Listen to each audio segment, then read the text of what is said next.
초대교회가 어떤 교회일까? 초대교회는 예수님께서 이 세상에 오셔서 우리의 죄를 대신하여 십자가에 죽으신 지 사흘 만에 무덤에서 부활하시고 또 이 땅에 잠깐 계시다가 하늘로 승천하셔서 지금은 하나님 보좌 우편에서 오늘도 하나님의 백성들을 내려다보시고 우리의 예배를 받고 계십니다. 예수님이 하늘로 올라가신 이후에 바로 교회가 시작되었습니다. 그때의 교회를 말합니다. 왜 초대교회가 중요하냐면 예수님의 제자들로 이루어져 있었기 때문에 실제로 이 세상에 오셨던 예수님의 얼굴을 직접 배웠던 사도들에 의하여 교회가 있었기 때문에 그 제자들의 손을 통하여 귀신이 쫓겨나고 약한 자들이 고침을 받고 귀신 들린 자들이 해방을 받게 되는 놀라운 일들이 많이 일어났습니다.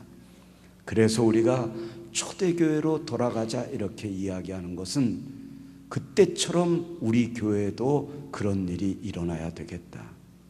그리고 나도 사도들처럼 또 초대교회 성도들처럼 그런 하나님의 능력을 체험해야 되겠다. 그런 의미에서 초대교회로 돌아가자 이야기하는 것입니다. 이 초대교회에 대한 이야기가 어디에 나오냐면 바로 사도행전에 나오기 때문에 담원 목사님께서도 이 사도행전 강해를 하고 계신 것입니다. 그래서 우리가 지금 이제 사도행전을 공부하는 가운데 이제 10장에 접어들게 되었던 것이죠.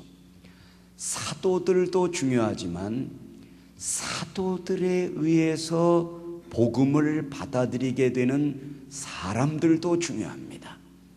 특별히 오늘 본문에 나오는 이 고넬료라고 하는 사람은 왜 중요하냐면 사도들에 이어서 이스라엘의 유대인들을 넘어서서 이제 이방의 하나님을 모르는 백성들에게 복음이 전해지는 다리 역할을 하는 사람이 이 고넬료입니다.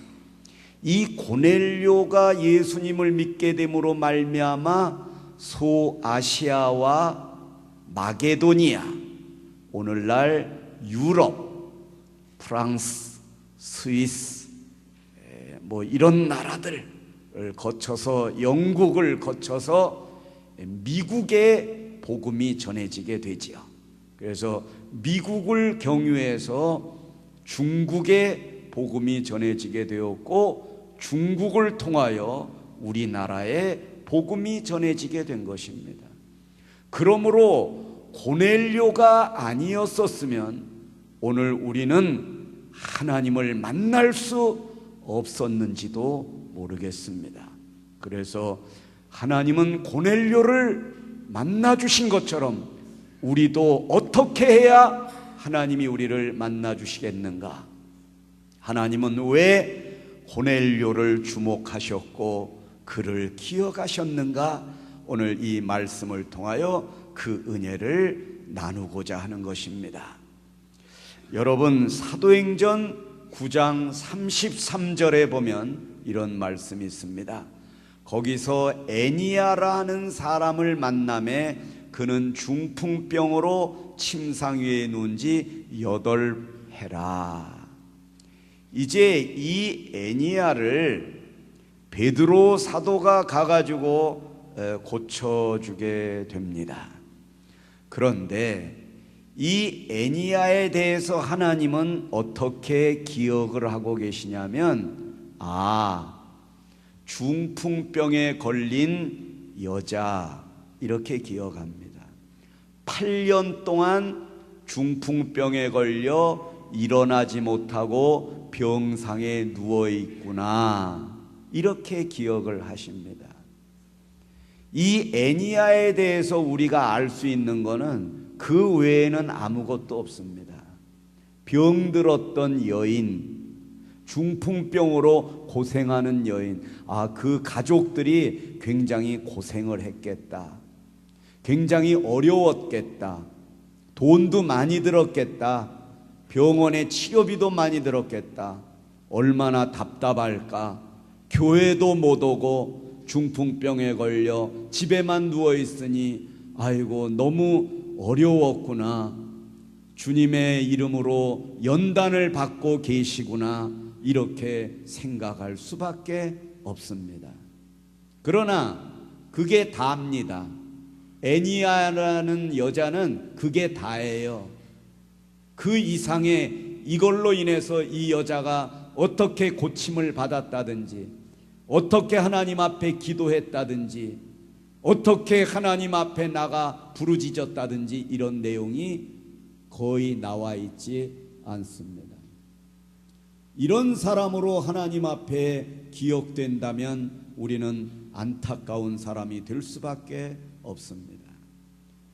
그 다음 사도행전 9장 36절에 보면 요빠의 다비다라는 여제자가 있으니 그 이름을 번역하면 도르가라. 선행과 구제하는 일이 심히 많더니, 이거는 다비다라는 여자가 또 이제 베드로 사도가 요빠에 가 있었을 때 이 다비다가 죽었습니다. 처음엔 루따에 있었는데 이 요빠에 있는 이 여인을 고쳐주러 이렇게 또 요빠로 가게 됩니다. 그런데 여기서 이 아까 애니야라는 여자, 여기서 다비다라는 여자, 번역하면 도르가, 이 여자들의 공통점은 다 병들었습니다. 애니야는 중풍병자였고 도르가는 뭐 어떤 병이 아니라 그냥 죽어버렸습니다. 사망했다 이겁니다. 그러니까 차원이 다르지요. 애니야는 죽을 병은 아니었고 다비다는 죽어버렸습니다. 그런데 베드로 사도를 통하여 하나님이 애니야도 고쳐주셨고 다비다도 고쳐주십니다. 그러면 어떤 차이가 있느냐? 이 다비다는 선행과 구제하는 일이 심히 많았다고 하나님이 기억하고 계시는 거예요. 죽을 병에 걸려 이미 죽었지만 살았을 때에 선행도 많이 하고 구제도 많이 했다고 기록하고 있습니다. 오늘 고넬료가 구제를 많이 해가지고 하나님 앞에 기억되신 바 되었다고 했습니다. 그러나 고넬료에게는 기억하신다고 말씀하셨고 이 다비다에게는 기억하신다고 말씀하지 않으셨습니다.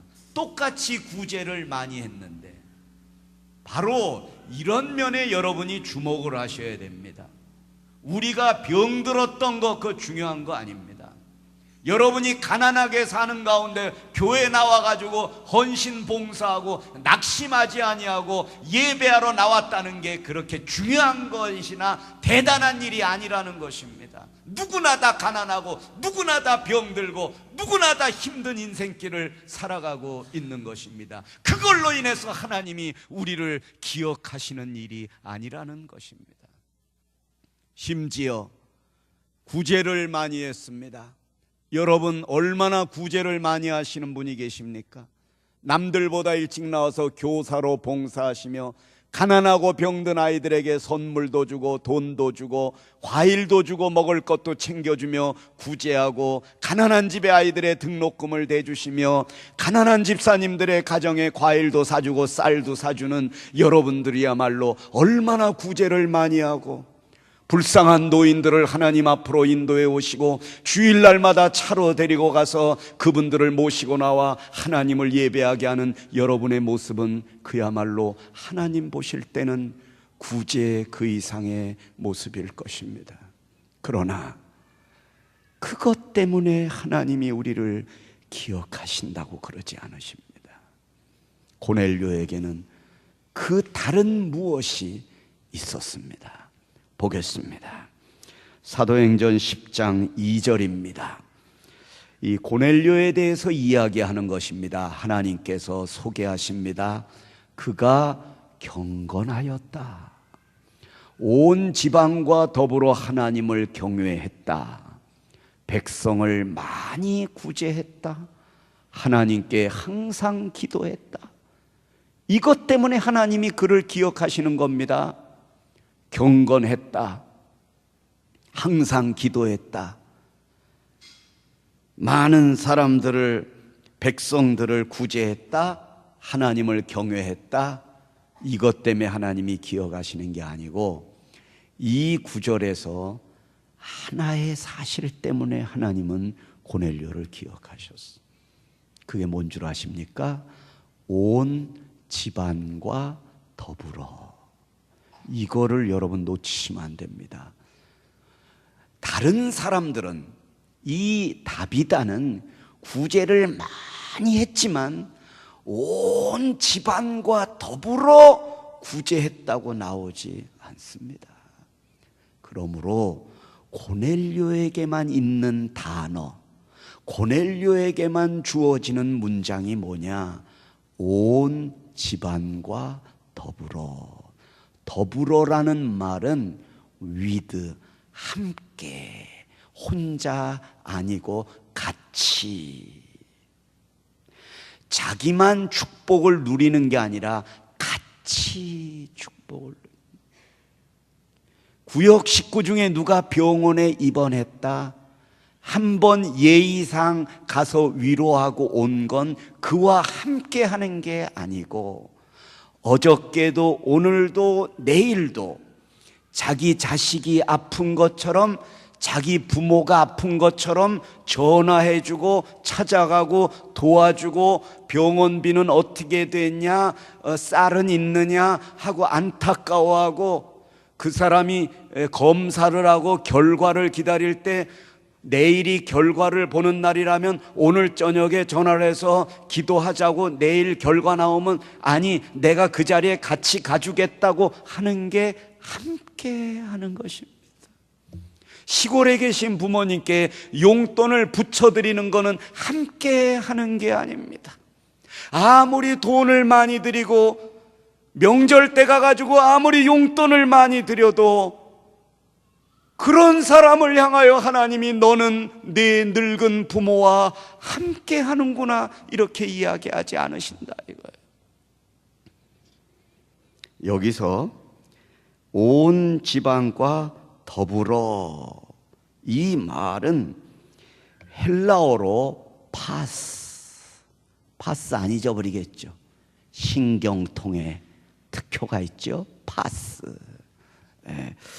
이 파스, 그런 파스는 아니지만 이 뜻이 모든 집안과 이런 뜻도 있지만, 첫째 뜻은 모든 사람들과 함께라는 뜻도 있지만, 두 번째 또 중요한 뜻은 하나도 빠뜨리지 않는 각각의 모든.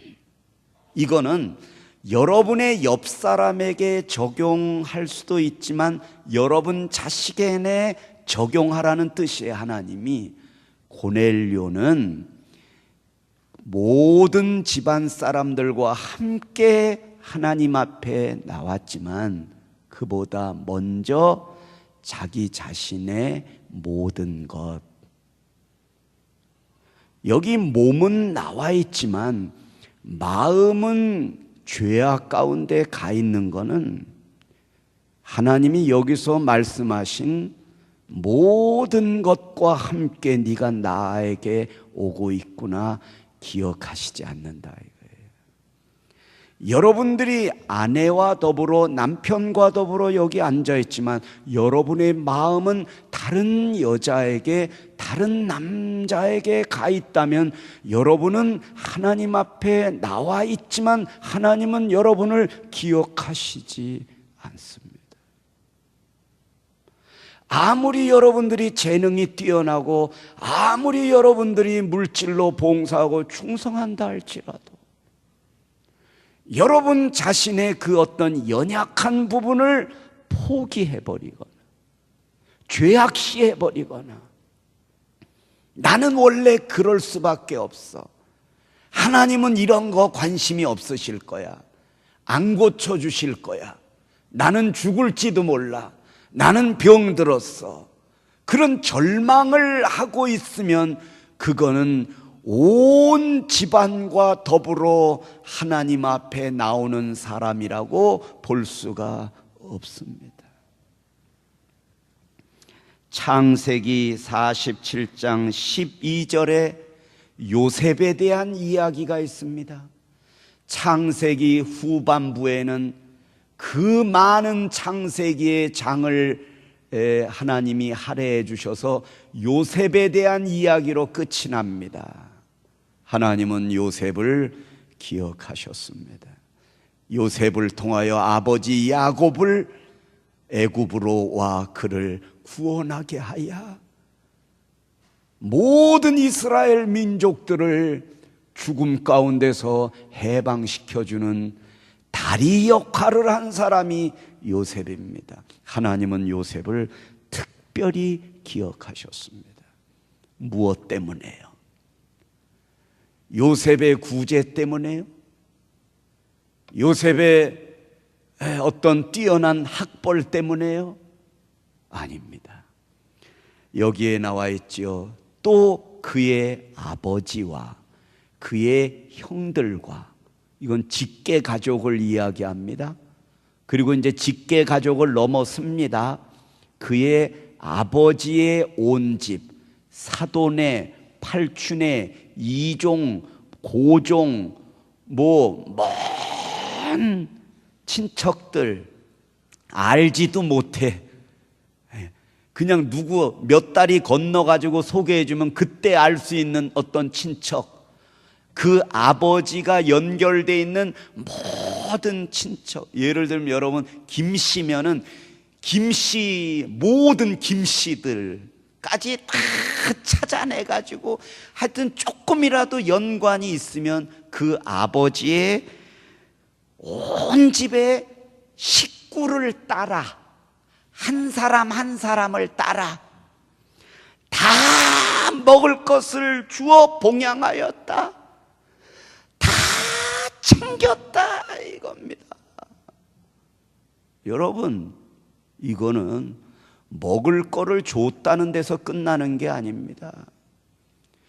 여러분의 구역 식구들이 여기 예배에 나와야 되는데 못 나왔습니다. 그러면 여러분이 먼저 교회에 나온 사람으로서 전화를 해야 됩니다. 그리고 이번 주에는 어찌하든지 나오시도록 해야 됩니다. 물론 우리도 바쁘고 힘들고 지쳐서 그런 거 할 수 없지만 하나님은 그것까지 할 수 있나 할 수 없나를 지켜보고 계심을 꼭 잊지 마시기를 바랍니다. 사도행전 10장 4절입니다. 드디어 하나님이 이런 고넬료에게 말씀하십니다.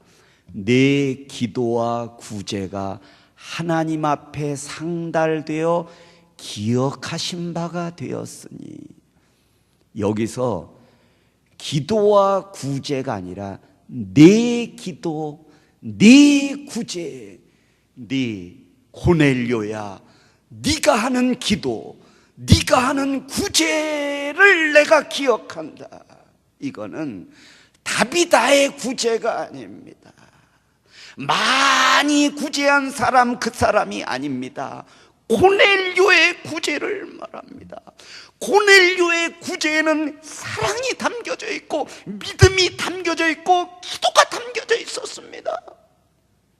한 사람도 놓치지 아니하려는 그 사랑이 그 마음속에 깔려 있었던 것입니다. 여기서 기억하신 바라는 이 말은 헬라어의 무네모시논, 이거는 기념하다, 회상하다, 특별히 마음에 두다. 고넬료의 모습을 하나님께서 하늘에서 내려다보시고 고넬료를 하나님 마음에 담아두셨다. 날마다 그를 기억하신다. 이거는 기억하고 잊어버리지 아니하신다라는 의미를 넘어서는 겁니다. 기억하신다. 내가 너를 기억해. 이거는 뭐냐면 네가 위험에 처할 때 내가 가서 막아줄게, 이런 의미가 있는 겁니다. 여러분, 그러니까 하나님 나를 구해주세요, 나를 고쳐주세요, 이렇게 기도하시지만 그거보다 먼저 해야 될 게, 하나님은 다 보고 계셔요. 고쳐주세요 하기 전에 다 보고 계셔요. 그런데 중요한 건 여러분들의 삶이, 여러분들의 모습이 하나님이 기억하실 만한 그런 모습을 보여라 하고 오늘 이 말씀을 우리에게 주시는 것입니다. 마가복음 14장 9절에 보면 한 여인에 대한 기록이 나와 있습니다. 이름 없는 여자지요. 내가 진실로 너희에게 이르노니 온 천하에 어디서든지 복음이 전파되는 곳에는 이 여자가 행한 일도 말하여 그를 기억하리라 하시니라. 여기서요, 이 여자가 행한 일도 뭐예요? 말하여 그를 기억한다. 하나님이 기억하시는데 하나님 말하시겠다 이겁니다. 말씀하시겠다는 것입니다. 여러분을 위하여 다른 사람들에게 말씀하시겠다는 것입니다. 얼마나 놀라운 일입니까? 여러분, 아무 염려하지 마시기 바랍니다. 하나님은 여러분을 기억하실 뿐만 아니라 많은 사람들을 통해서 말하게 해주시고 도와주게 하시고 해결해 주시게 하시겠다는 것입니다. 눈동자와 같이 여러분을 살피시겠다는 것입니다. 이걸 믿는다면 하나님이 그렇게 하시고자 하는 그 마음에 무엇이 있으실까요? 온 집안과 더불어, 여기서 온 집안과 더불어는 요한복음에 보면 이런 말씀이 있죠. 하나님이 세상을 이처럼 사랑하사 독생자를 주셨으니. 이는 뭐예요? 저를 믿는 자마다. 하나님이 이 세상을 이처럼 사랑하사 독생자, 누구든지 모든 자를 위하여 십자가에 죽으러 오신 예수께서, 고넬료야, 내가 모든 인류를 위하여 십자가에 죽어 그들을 구원하러 온 것처럼 네 삶을 보니까 모든 자들에게 하나님을 전해주고자 하는 너의 열정과 사랑이 거기 있구나. 내가 그런 너를 기억하겠다. 사도행전 10장 7절에 드디어 이 장면은 고넬료에게 하나님이 너를 기억하시니 너는 가서 베드로 사도를 초청해다가 하나님의 말씀을 들어라. 부족한 부분을 베드로가 채워줄 거다. 그럴 때에 마침 말하던 천사가 떠났습니다. 그럴 때 고넬료가 이제 사람들을 베드로 사도에게 보내는 구절입니다. 마침 말하던 천사가 떠남에 고넬료가 집안 하인 둘과 부하 가운데 경건한 사람 하나를 불러, 이 문장을 꼭 기억하세요. 부하 가운데 경건한 사람 하나를 불러 같이 보냈습니다. 여기 보세요. 하인 둘을 보내는 것까지는 이해가 가요. 그죠? 가서 베드로 모시고 와라, 사도를 모시고 와라. 하인을 보내는 거예요. 그리고 이 하인들이 잘 가도록 부하, 백부장이었죠. 군인, 무술을 잘 쓰는, 오늘날 같으면 경찰, 군인, 경호원을 부하 가운데 한 사람을 보냅니다. 여기까지도 이해가 갑니다. 그런데 부하 가운데 무술을 잘 쓰는 사람을 대동시켜야 경호 업무를 담당할 수 있지 않겠습니까? 근데 어찌하여 고넬료는 부하 가운데 무술을 잘 쓰는 사람, 헬스로 체격이 다져진 사람을 쓰지 아니하고 경건한 사람을 썼냐 이겁니다. 이런 면이 바로 우리랑 다르다는 것입니다.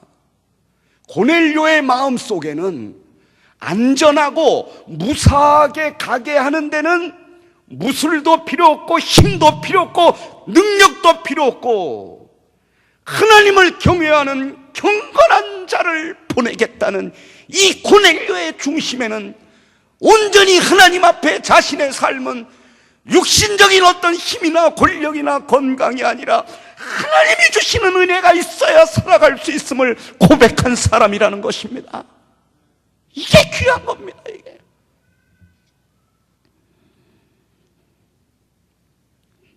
여러분, 사도행전 10장 2절입니다.